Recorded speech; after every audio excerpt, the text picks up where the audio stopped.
2024 budget में जो changes हुए हैं उनके वन लाइनर स्टेटमेंट देखते हैं। जीएसटी रजिस्ट्रेशन लेने के लिए अब आपको बायोमेट्रिक ऑथेंटिकेशन भी करवाना होगा। जम्मू एंड कश्मीर, गुजरात, वेस्ट बंगाल, उत्तराखंड, आंध्र प्रदेश और पांडुचेरी ने ये एप्लीकेबल कर दिया है, अन्य स्टेट इसको कर देंगे।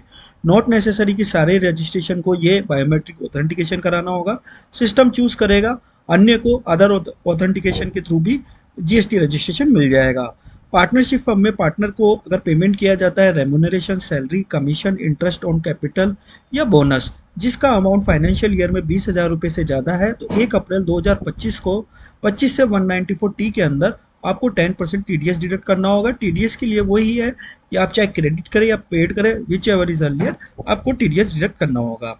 फ्रेंड्स, 194 क्यू और 206 के अंदर 194 क्यू में तो परचेज ऑफ गुड्स को अगर 50 लाख की लिमिट हो जाती है तो 1% टीडीएस करता है, और 206 के अंदर सेलर टीसीएस डिडक्ट करता है।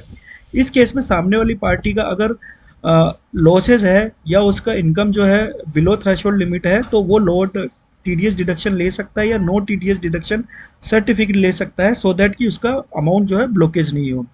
सैलरी के केस में अगर आपका एम्प्लॉयर टीडीएस डिडक्ट कर रहा है, एज ए एम्प्लॉई आपका किसी जैसे मोटर व्हीकल खरीदा, वहाँ पे आपका टीसीएस डिडक्ट हुआ था, तो ये जो टीसीएस की अमाउंट है आप अपने एम्प्लॉयर को दे सकते हैं, सो दैट कि वो उतने अमाउंट से आपकी सैलरी पर टीडीएस कम डिडक्ट करे। फ्रेंड्स, अगर आप शेयर मार्केट में इन्वेस्ट करते हैं तो बालू फोर्जिंग करके एक कंपनी है जिसने प्रीवियस क्वार्टर से और जून 2024 का अगर कंपैरिजन करूं जून 2023 से, उन दोनों की तुलना में काफ़ी अच्छा रिजल्ट दिया है। कंपनी ने लास्ट क्वार्टर में 100% रिटर्न दिया है।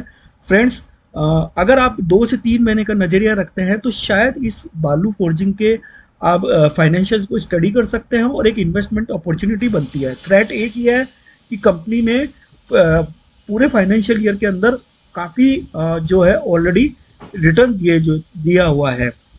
फ्रेंड्स, 1 अप्रैल 2025 से कुछ स्पेसिफाइड गुड्स होंगे जिनकी लिमिट 10 लाख रुपए के अगर ऊपर है तो 1% टीसीएस डिडक्ट करना होगा 206 के अंदर 1 अप्रैल 2025 से। करंटली अगर आप मोटर व्हीकल खरीदने जाते हैं तो टीसीएस डिडक्ट होता है।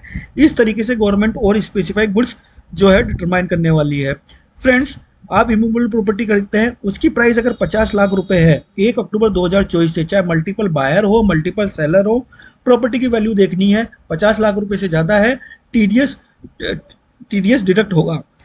शॉर्ट टर्म कैपिटल गेन 20% से टैक्स देना है 23 जुलाई के बाद में। लॉन्ग टर्म कैपिटल गेन में 1.25 लाख रुपीज़ का एग्जाम से और 12.5% की हिसाब से आपको टैक्स देना है। नो इंडेक्सेशन का बेनिफिट मिलेगा। फ्रेंड्स, बायबैक ऑफ शेयर्स में अगर कंपनी बायबैक करती है तो एज ए शेयर होल्डर आपकी ये इनकम फ्रॉम अदर सोर्सेज में मानी जाएगी। कंपनी को 194 में डिविडेंड डिडक्ट करना है, और जो आपका कॉस्ट ऑफ एक्विजिशन है वो कैपिटल लॉस माना जाएगा, जिसको कि आप एडजस्ट कर सकते हैं।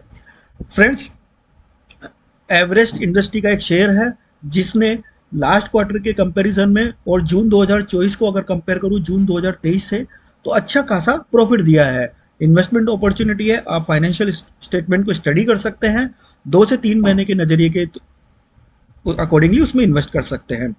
अगर आपको टीडीएस की रिटर्न करेक्ट करनी है तो अब टाइम लिमिट डिफाइन हो गया है, 6 ईयर से पहले की टीडीएस की रिटर्न आप रिवाइज नहीं कर सकते, 1 अप्रैल 2025 से लागू होगी। जुलाई ऑनवर्ड्स B2C सेल GSTR1 में रिपोर्ट करने की लिमिट को 1 लाख रुपए कर दिया गया है, जो इंटर स्टेट वाली होती है। GSTR1A रिटर्न भी आ चुकी है, इसके अंदर आप सेम उस मंथ की GSTR1 रिटर्न फाइल कर चुके हैं, उसमें कुछ आपने त्रुटि कर दी है, मिस्टेक कर दी है, उसको करेक्ट करना चाहते हैं या कुछ नई एडिशनल इन्फॉर्मेशन देना चाहते हैं तो GSTR1A के रूप में दे सकते हैं, लेकिन ये GSTR3B को फाइल करने से पहले आपको फाइल करनी पड़ेगी। फ्रेंड्स, तो ये कुछ चेंजेस थे या अमेंडमेंट है, जो वन लाइनर स्टेटमेंट है। मैंने आपका 10 या 15 या 20 या आधा घंटा नहीं लिया है, एक एक सेक्शन पे एक दिन से भी ज़्यादा का डिस्कशन हो सकता है।